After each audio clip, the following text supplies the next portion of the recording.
Assalamualaikum warahmatullahi wabarakatuh. Perkenalkan nama saya Pandu Cahaya Miroji dari kelas 11 MIPA 3. Di sini saya akan bacakan sebuah cerpen pendek yang berjudul Bumi Tak Seindah Dulu karya Jessica Tina. Sangat memprihatinkan keadaan bumi saat ini. Bencana seolah tak kunjung hilang dari muka bumi. Berbagai macam bencana yang sering melanda bumi dikarenakan ulah manusia yang tidak bertanggung jawab melihara lingkungan alam. Bahkan makhluk yang lain turut menjadi korbannya.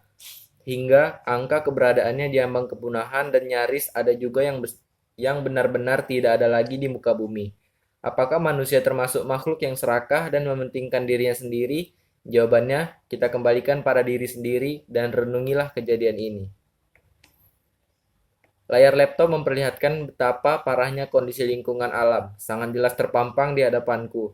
Manusia yang melakukan illegal logging, pencurian hewan langka secara ilegal, perdagangan hewan ilegal, itu semua beberapa contoh dari kerusakan lingkungan alam. Perlahan, perlahan-lahan air mataku mulai menetes. Aku tak kuasa melihat sekelompok orang yang melakukan tindakan itu. Tiba-tiba ibu datang sambil membawa secangkir teh hangat. Minum dulu tehnya, nak, kata ibuku. Iya, Bu, beliau juga. Turut melihat deretan videonya.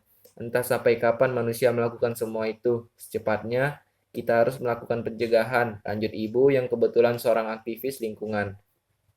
Iya, Bu, kalau tidak segera ditangani, akibatnya sangat fatal, jawabku khawatir. Setelah melihat video tersebut, ibu bercerita tentang kondisi lingkungan alam desaku pada saat ibu masih muda.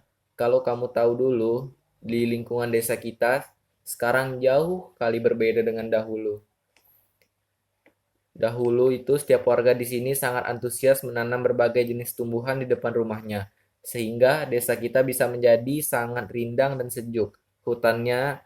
Hutan desa dulunya menjadi habitat banyak rusa, tetapi sekarang warga justru memburunya dan akhirnya punah. Dulu ibu sering bermain dengan rusa-rusa itu. Semua warga sangat menyadari pentingnya menjaga lingkungan alam. Tetapi seiring dengan kemajuan teknologi, warga justru berbuat seenaknya pada lingkungan. Jelas ibu. Ibu, berikan dukungan pada Nasya dan generasi Nasya agar ibu bisa terus menjaga lingkungan, ucapku bersemangat. Mudah-mudahan itu bisa tercapai dan usaha ibu untuk mensosialisasikan peduli lingkungan bisa membuahkan hasil yang baik, kata ibu berharap. Amin, Bu. Suatu hari, desaku kedatangan banyak orang-orang yang berseragam proyek dan berbagai macam alat berat. Seketika aku kaget melihatnya. Semua warga tampak antusias dan senang atas kedatangan mereka. Hal itu yang membuatku merasa bingung dan heran. Lalu, tanpa berpikir panjang, aku segera menemui ibu di ruang kerjanya. Permisi, Bu. Ibu langsung menghentikan kegiatan menulisnya. Iya, nak, ada apa? Tanya ibu. Ada hal yang sangat penting, Bu, jawabku cemas. Penting? Memangnya ada apa, nak? Tanya ibu penasaran. Ada sekelompok orang proyek datang ke desa mereka menuju ke hutan. Kelihatannya mereka ingin melakukan pembebasan lahan, jelasku.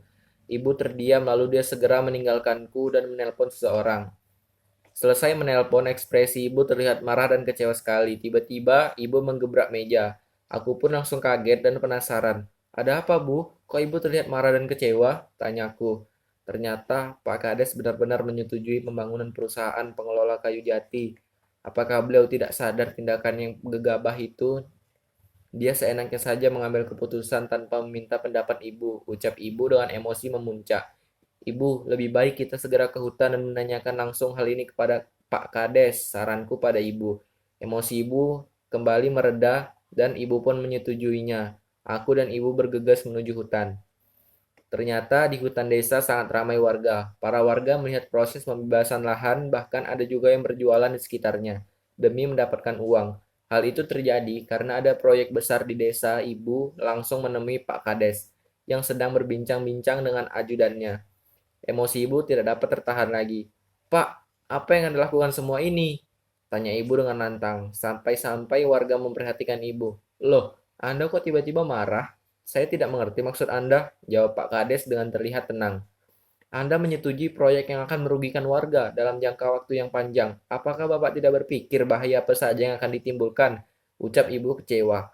Pak Kades langsung membalas perkataan ibu.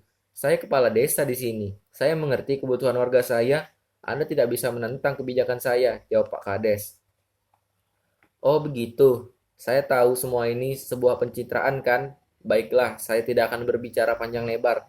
Saya peringatkan, proyek ini tidak akan bisa berjalan lama. Anda bisa menghancurkan dan juga yang menanggung akibatnya. Anda akan menyesal suatu saat nanti. Jelas ibu dengan tegas. Pak Kades tersenyum sinis. Lihat, warga mendukung kebijakan saya dengan hadir proyek ini. Hahaha, jawab Pak Kades dengan angkuhnya. Ibu langsung pergi tanpa menghiraukannya. Akhirnya, ibu mengambil tindakan dengan usulan penghentian proyek besar di desaku melalui instansi terkait lingkungan hidup. Tetapi, apa daya, usaha yang dilakukan ibu gagal. Ternyata alasannya adalah ingin menyejahterakan rakyat melalui proyek besar di desaku. Tak kenal lelah demi memperjuangkan kelestarian alam, ibuku mencari bantuan ke sana kemari untuk menghentikan proyek itu. Tetapi, tetap saja tidak ada hasilnya karena perbedaan pendapat. Ibuku pun menyerah pada keadaan ini. Mengapa? Karena alasan ingin sejahtera? Apakah mereka tidak sadar bahwa lingkungan akan hancur dan pasti mereka akan menjadi korbannya? Alam akan menjadi musuh jika kita tidak memeliharanya, dan alam akan bersahabat dengan kita jika kita memeliharanya. Kata ibuku hampir meneteskan air mata kesedihan karena usahanya gagal. Aku sebagai anaknya menenangkan ibuku. Ibu, Nasya mohon ibu jangan bersedih. Mungkin kita dapat menghentikan, tapi kita bisa mendoakan.